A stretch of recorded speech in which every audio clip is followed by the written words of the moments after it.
নমস্কার বন্ধুরা, তোমরা সবাই কেমন আছো? আশা করি অনেক ভালো আছো। ভিডিওটা ভালো লাগলে লাইক কমেন্ট শেয়ার করে দেবেন। আজ বানাবো সর্ষে ইলিশ। প্রথমে মাছগুলোকে ভালো করে নুন হলুদ দিয়ে মাখিয়ে নিতে হবে। তারপর একটা বাটিতে সর্ষে, কাঁচা লঙ্কা, হলুদ, তেল দিয়ে মাখিয়ে রাখবো। তারপর গরম কড়াইতে একটু তেল দিয়ে মাছগুলোকে সাজিয়ে নেব। মাছগুলো সাজানো হয়ে গেছে। এবার ওই মাছগুলোর মধ্যে দিয়ে দিতে হবে সর্ষে, কাঁচা লঙ্কা, হলুদ, তেলের পেস্টটা দিয়ে দিতে হবে। তারপরে বাটি ধুয়ে সামান্য জল দিয়ে দেব।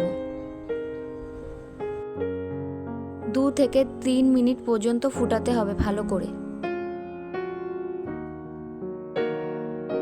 ফুটানো হয়ে গেলে নামিয়ে নিতে হবে।